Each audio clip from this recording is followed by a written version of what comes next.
হোসেন ও তার সাঙ্গপাঙ্গরা আমাদের উপরে হামলা করে এবং বাঘ বিতণ্ড ও হেনস্থার শিকার হই। প্রথম দিকে তহিদ হোসেন ও তার সাঙ্গপাঙ্গরা আমাদের চাঁদাবাজ ও আওয়ামী লীগের দালাল বলতে থাকলে আমরা উত্তেজিত হই। এক পর্যায়ে হাতাহাতি করে আমাদের মোবাইল ফোন, ব্যাগ ও ওয়ালেট কেড়ে নেয়। এরপর আমরা পুলিশকে এই ব্যাপারটা জানাই। ঘটনাস্থলে পুলিশ উপস্থিত হওয়ার পরে পরিস্থিতি উত্তেজিত ছিল। তখন পুলিশ এসআই রিয়াজ ভাই তিনি ছিলেন। রিয়াজ স্যারে এসে মোটামুটি পরিবেশ নিয়ন্ত্রণে আনে। এরপরে আবার ওসি মনিরুজ্জামান, জালাকাঠি সদর থানার ওসি, তিনি উভয় পক্ষকে আমাদেরকে থানায় যেতে বলেন। থানায় যাওয়ার পরে দুই পক্ষের কাছ থেকে কি ঘটনা বা বিবাদের বিষয়টা কি সেটা জানার জন্য তিনি ওসি মনিরুজ্জামান তিনি দুই পক্ষকেই ডাকে। আমরা দুই পক্ষ তার রুমে যাই এবং দুই ধাপে আমাদেরকে জিজ্ঞাসাবাদ করে। এখন যে জায়গাটা বলার সেটা হচ্ছে যে তাদের যে ভাষ্য মতে তাদের দাবি ছিল আমরা দুইজন সমন্বয়ক পরিচয় দিয়ে এলজিডি অফিসে চাঁদা তুলতে গেছি। দ্বিতীয় তাদের দাবি ছিল যে 3 কোটি টাকা ফাইলের জন্য তদবির ছাড়াতে গেছি। এটা তারা ওসি মনিরুজ্জামানের কাছে এই জিনিসটা ব্যাখ্যা করে বা বলে। এর প্রেক্ষিতে ওসি মনিরুজ্জামান, জালকাঠি সদর থানার ওসি, তিনি এলজিডি অফিসের ঊর্ধ্বতন কর্মকর্তার সাথে ফোনালাপ করেন এবং বিষয়টি জানার জন্য অনুসন্ধান চালায়। তো ওসি মনিরুজ্জামানের ভাষ্য মতে বা তার বক্তব্য অনুযায়ী আমাদের বিরুদ্ধে কোনো মৌখিক বা লিখিত কোনো অভিযোগ তারা জানায় নাই। অর্থাৎ আমরা যে চাঁদাবাজি অথবা আমরা যে 3 কোটি টাকার যে ফাইল আনতে গেছিলাম এই ব্যাপারে ওসি মনিরুজ্জামান এলজিডির কর্তৃপক্ষের সাথে, ঊর্ধ্বতন কর্তৃপক্ষের সাথে যখন আলাপ করে এই ব্যাপারে তাদের কাছে কোনো মৌখিক বা লিখিত কোনো অভিযোগ ওসির কাছে দেওয়া হয় নাই। এরপরে যখন এই জিনিসটাই ভরা মজলিসে আমাদের দুই পক্ষে, যেহেতু আমরা ওসি রুমে ছিলাম, দুই পক্ষের কাছেই ওসি মনিরুজ্জামানের কাছে দুই পক্ষই এটা স্বীকার করে যে মনিরুজ্জামান নিজেই বলছে দুই পক্ষের কাছে ভরা মজলিসে যে আসলে ওদের বিরুদ্ধে এলজিডির পক্ষ থেকে কোনো ধরনের যে আমরা ওই জায়গায় ফাইল আনার জন্য চাপ দেওয়া বা ফাইল 3 কোটি টাকার ফাইলের ব্যাপারে কোনো কথা বলা বা ফাইলের জন্য কোনো তদবির এ ধরনের কোনো কথা বলা হয় নাই। এরপরে এটা কিন্তু আমাদের বক্তব্য না, এখানে দুই পক্ষই ছিল, ওই জায়গায় যারা উপস্থিত ছিল ওই জায়গায় দুই পক্ষই কাছে এটা ওসি মনিরুজ্জামান বলে। এবার আমাদের যে দাবিটা, আমরা কেন ওই জায়গায় গেছিলাম এই জায়গাটায় অস্পষ্ট, অনেকভাবে নেগেটিভ দাঁড় করাচ্ছে। আমরা মনে করি আমাদের এই জায়গাটা বলা দরকার। সেটা হচ্ছে যে বিগত 27 তারিখে এলজিডির প্রধান প্রকৌশলী অর্থাৎ ঢাকা আগারগাঁও বরাবর জালকাঠি এলজিডি অফিস অধীন ইকবাল কবির সহ তাদের বিরুদ্ধে যে প্রকাশ্যে আর্থিক যে লেনদেন, দুর্নীতি, অনিয়ম, হয়রানি ও আওয়ামী লীগ আমাদের যে সিন্ডিকেট রয়েছিল তার সুনির্দিষ্ট তথ্য সাপেক্ষে আমরা প্রকৌশলী বরাবর একটা লিখিত অভিযোগ দিই। এর পাশাপাশি আমরা জালকাঠি জেলা প্রশাসক বরাবর একটা স্মারকলিপি দিই যে তাদের বিরুদ্ধে এরকম অভিযোগ আসতেছে, প্রকাশ্যে আর্থিক লেনদেন করে। তো সেটা হচ্ছে 23 তারিখে। আর আমাদের প্রধান যে এলজিডি প্রধান যে আছেন চিফ বা প্রধান প্রকৌশলী তার বরাবর দিয়ে আমরা 27 তারিখে। তো আমাদের যে এখানে যে জায়গাটা প্রধান প্রকৌশলী আমাদেরকে যেটা বলেছিল যে তোমাদের এই অভিযোগটি তারা গ্রহণ করেছে, তারা 3 থেকে 4 দিনের ভিতরে তদন্ত টিম গঠন করে জালকাঠি পাঠাবে এবং তোমরা এটা ফলো আপ কি হয়েছে বা কি হবে এটা ফলো আপ তোমরা জালকাঠি ওই জায়গা থেকে বা আমাদেরকে তাদের সাথে যোগাযোগ করার মাধ্যমে জানতে বলা হয়েছিল। কিন্তু আমরা যখন এই জায়গাটা জানার জন্য জালকাঠি এলজিডি অফিসে যাই, এলজিডি অফিসে যাওয়ার পর আমরা এটা জিজ্ঞাসাবাদ করি বা আমরা জানতে চাই স্যার যে আমরা যে অভিযোগটা দিয়েছিলাম সেই অভিযোগের প্রেক্ষিতে যে তদন্ত কমিটি হওয়ার কথা ছিল সে তদন্ত কমিটির কতটুকু অগ্রগতি। তো ওই সময় ঠিকাদার জালকাঠি উপজেলা ছাত্রদলের সভাপতি তহিদ হোসেনের আবির্ভাব হয় বা রুমে প্রবেশ হয়। তখন তিনি এই জিনিসটা ভালোভাবে না নেওয়ার পরে তিনি আমাকে এবং আমাদের সহযোদ্ধা যারা আমার সাথে মেহেদি যে ছিল তাকে আমাদেরকে ব্যক্তি আক্রমণ করে কথা বলা শুরু করে। এক পর্যায়ে আমিও ব্যক্তি আক্রমণের জায়গা থেকে আমিও তাকে কাউন্টার দিই। তারপর তার সাথে আমার একটা অফিসের ভিতরে একটা বাক বিতণ্ড হয়। বাক বিতণ্ড হওয়ার পরে এক পর্যায়ে আমরা যখন অফিস রুম ত্যাগ করি, তার আগে ত্যাগ করার আগে অফিসের ভিতরে যখন আমরা ছিলাম তখনই আমাদের যে তহিদ হোসেন আছেন ছাত্রদলের সভাপতি, তিনি ফোন দিয়ে তার যে সাঙ্গপাঙ্গ যে আছে তাদেরকে বলছে তোরা বাইরে থাক, এখান থেকে আমরা আসতেছি।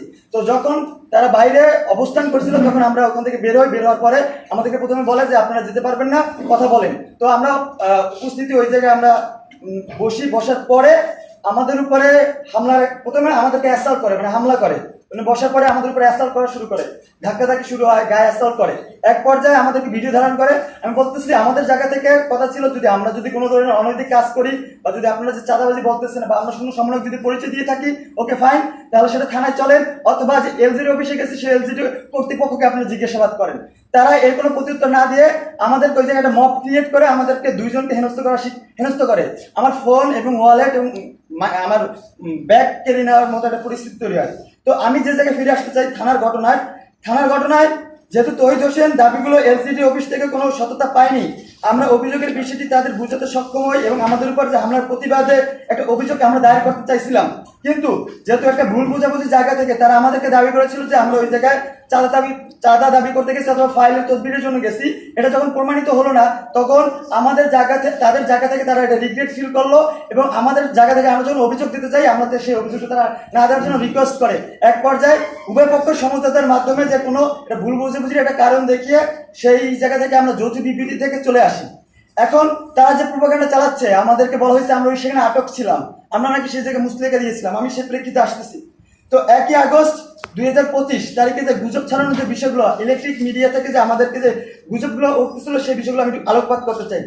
চালকাঠি কিছু আঞ্চলিক ইলেকট্রিক মিডিয়া এবং কালের কণ্ঠ, কালবেলা, RTV, Bangladesh Times, crime news Times, আমার বরিশাল, বাংলাদেশ প্রতিদিন, বীর সাহাবি, এছাড়াও ইলেকট্রনিক মিডিয়া সহ আমাদের ফটোকার্ড ও ভুল বা মিথ্যা ক্যাপশন বানিয়ে যাচাই বাছাই না করে এরকম গুজব ছাড়িয়ে দেয় ইলেকট্রিক সোশ্যাল মিডিয়ায়।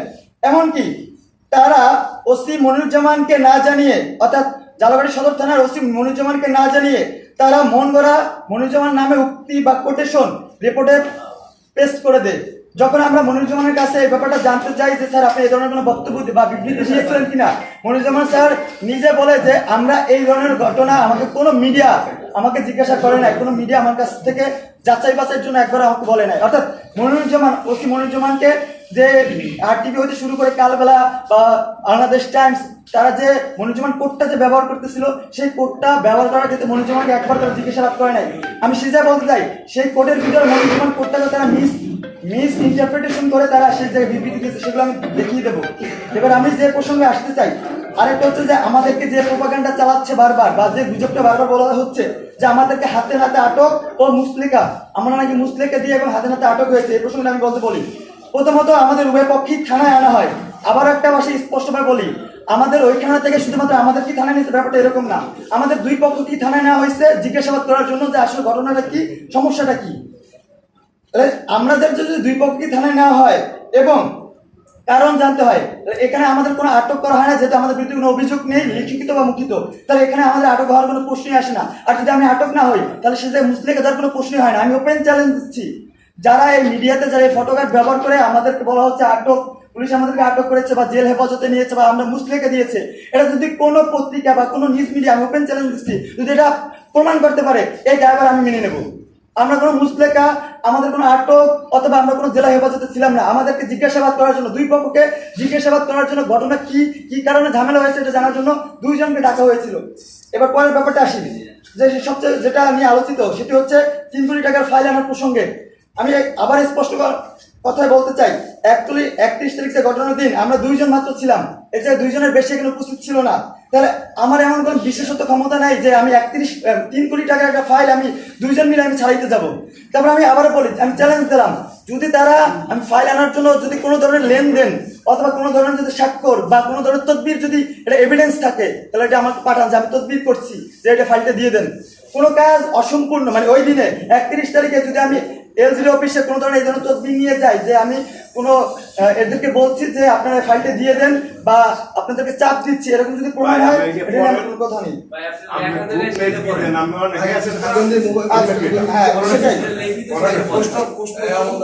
এবং ওই দিন মনিরুজ্জামান নিজে এই বিষয়ে এলজিডি অফিসের সঙ্গে কথা বলে এবং অনুসন্ধান, আমি যে জায়গাটা বলার, এত বিশাল পরিমাণে একটা ফাইল ছাড়িয়ে আনার আমাদের সাধ্যবিদ্যা ছিল না। কোনো কাজের ফাইল বা টাকা পায় ওই কাজের ঠিকাদার বা সংশ্লিষ্ট অধিকার, এখানে আমাদের এখতিয়ার নেই। ওই দিন ওসি মনিরুজ্জামান নিজে এই বিষয়ে এলজিডি অফিসারদের সঙ্গে কথা বলেছেন এবং অনুসন্ধান করেছেন এবং কোনো লিখিত বা মৌখিক অভিযোগ তারা পায়নি। এবার আমাদের লিখিত অভিযোগ বা স্মারকলিপির প্রসঙ্গে, যে ব্যাপারটা বলা প্রয়োজন। ঝালকাঠি এলসিটি কর্মকর্তার বিরুদ্ধে প্রকাশ্য আর্থিক লেনদেন স্পষ্ট ভিডিও সামাজিক যোগাযোগের মাধ্যমে ভাইরাল হলো। এই বিষয়ে ঊর্ধ্বতন কর্তৃপক্ষ কোনো ধরনের তদন্ত গঠন করেনি বা তদন্ত করেনি। দুদকের দুর্নীতি অনিয়মের অভিযোগ উঠলো, দৃশ্যমান কোনো পদক্ষেপ নেয়নি। আওয়ামী লীগের সাথে সুস্পষ্ট ছবি ও সাক্ষরতা থাকলেও কেউ কোনো এই বিষয়ে দৃশ্যমান পদক্ষেপ নেয়নি। সেই আমলাদের গভীর সিন্ডিকেট পিষ্ট আমার ঝালকাঠি। সকল অভিযোগগুলো একত্রিত করে স্মারকলিপি ও লিখিত অভিযোগ আমরা তদন্তের জন্য অনুরোধ জানাই প্রধান প্রকৌশলীর কাছে 27 জুলাই এবং ঝালকাঠি জেলা প্রশাসকের কাছে 23 জুলাই অবগত করাই। এছাড়া আমরা আরো অবগত করেছিলাম বরিশাল বিভাগীয় কমিশনারকে। এরপরও কিছু আমরা যে জায়গাটা বলার দরকার, এরপরও আমাদেরকে নিয়ে যে জায়গাটা ইলেকট্রিক মিডিয়া যে আমাদেরকে নিয়ে গুজব বা মানহানি ফটোগ্রাফ চালাচ্ছে ঢালাভাবে, আমি বলতে চাই আপনারা এটা যাচাই বাছাই করেন। অতঃপক্ষে আমার সাথে ক্রস চেক না করলেও আপনাদের সে জায়গায় আবার অনুসন্ধানে যান।